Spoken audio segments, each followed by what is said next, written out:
Hello, আসসালামু আলাইকুম। ওয়ালাইকুম আসসালাম, কে বলছেন? রিয়া বলতেছি। রিয়া, কেমন আছেন আপনি? ভালো আছেন রিয়া? জি, আলহামদুলিল্লাহ ভালো আছি। মাশাআল্লাহ, ভালো আছেন রিয়া। কোথা থেকে বলতেছেন? আপনার দেশের বাড়ি কোথায়? দেশের বাড়ি হচ্ছে কুমিল্লাতে, কুমিল্লা চান্দিনা। আচ্ছা, কোথায় থাকেন এখন আপনি বর্তমানে? বর্তমানে চান্দিনাতেই থাকি। আচ্ছা, রিয়ার ফ্যামিলিতে কে কে আছে বর্তমানে? ফ্যামিলিতে মা নাই, মা মারা গেছে, বাবা আছে, আর ঘরে সৎ মা আছে, আর ভাই বোন কেউ নাই, আমি একাই। আচ্ছা, রিয়া কি করেন এখন আপনি বর্তমানে? বর্তমানে এই তো পার্লারে কাজ করি। আচ্ছা, রিয়ার বিয়ে শাদী হয়েছে কিনা? না, বিয়ে শাদী হয় নাই তো। বিয়ে শাদীর আচ্ছা, জন্য আসে, যৌতুকের জন্য দিতে পারে না।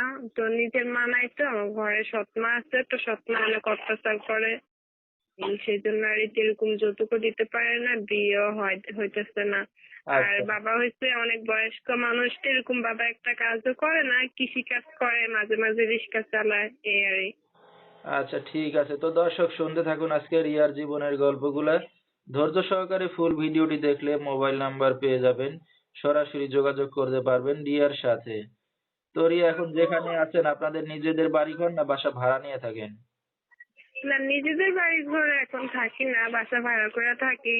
আচ্ছা, আচ্ছা। তো আপনাদের নিজেদের বাড়িঘর নাই? জায়গা জমি কিছু? হ্যাঁ, নিজেদের বাড়িঘর আছে, সেটা নিয়ে বড় চাচাদের সাথে একটু ভেজাল চলতেছে, তো জায়গা জমি নিয়ে সেজন্য আর এই ভাড়া বাসাতে থাকি। আচ্ছা, আচ্ছা। তো আপনার লেখাপড়া কতদূর করছেন রিয়া? এই তো 5 পর্যন্ত।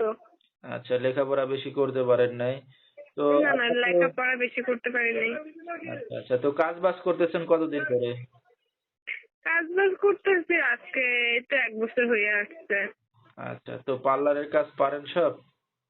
হ্যাঁ, 1 বছর হয়েছে, মানে শিখছি, এখন সবকিছুই পারি। নিজের টাকা নেই দেখে নিজে একটা মানে পার্লারের, মানে যে কোনো পার্লারের কাজ করতে গেলে পার্লার লাগে না নিজের, হ্যাঁ, হ্যাঁ। সেটা নাই আর। ঠিক আছে। তো আপনার তো বিয়ে শাদী হয় নাই, যে একটা অবিবাহিত মেয়ে মিডিয়ার সামনে আসছেন, আপনার বাবা মাকে জানাইছেন? ঘরে তো সৎ মা, হ্যাঁ সবাইকে জানানো হয়েছে, আর সৎ মা অনেক অত্যাচার করে দেখে আজকে মিডিয়ার সামনে আসা। তো আচ্ছা, ঠিক সৎ মা তো আছে। পারে না যে কোনো একটা রাস্তার বকাটে ছেলে ধরে বিয়ে দিয়ে দেখ, বুঝছেন, এখন যৌতুক চাই দেখা তো সেটা আর পারতাছে না। নিজের আপন মা যেরকম ভালোবাসে, সৎ মা তো আর এরকম করে ভালোবাসবে না, তাই না? হ্যাঁ, হ্যাঁ, হ্যাঁ। আচ্ছা, তো এখন এই যে অনলাইন মিডিয়ার সামনে আসছেন, তো কি উদ্দেশ্য করে আসছেন বা কি উদ্দেশ্য দর্শকদের সামনে নিয়ে আসছেন সেটা যদি বলতেন? উদ্দেশ্য হচ্ছে একটাই, যদি কোনো ভালো মনের মানুষ আমাকে বিয়ে শাদী করতে চায়, আমার পাশে থাকতে চায়, আমার সবকিছু জানার পরে, তাহলে আমি তাকে বিয়ে করতে চাই। মানে যদি যৌতুক ছাড়া কেউ আমার দায়িত্ব নিতে চায়, আচ্ছা, এইরকম হলে।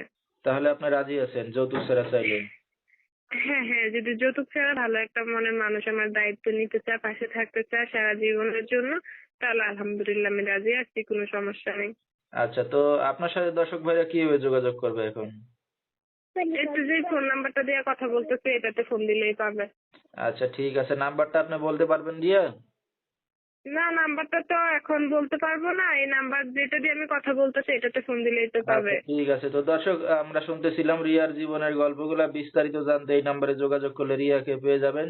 নাম্বারটা বলেছি 01892476225, এই নাম্বারটাই হলো রিয়ার। তো রিয়া, আপনি একটা অবিবাহিত যুবতী মেয়ে, রাত বেরাতে অনেক দর্শক আপনাকে ফোন দেবে, কোনো সমস্যা হবে আপনার? আমার হচ্ছে কথা ভাইয়া একটা, যে আমার দায়িত্ব নিতে পারবে ওরকম মানুষ ফোন দিলে আমি কথা বলবো, আর যে আমার দায়িত্ব নিবে না অযথা বিরক্ত করে তো লাভ নাই।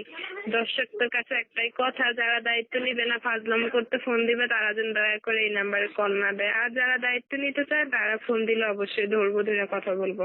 ঠিক আছে। তো দর্শক, বিস্তারিত জানতে সরাসরি ফোন করবেন।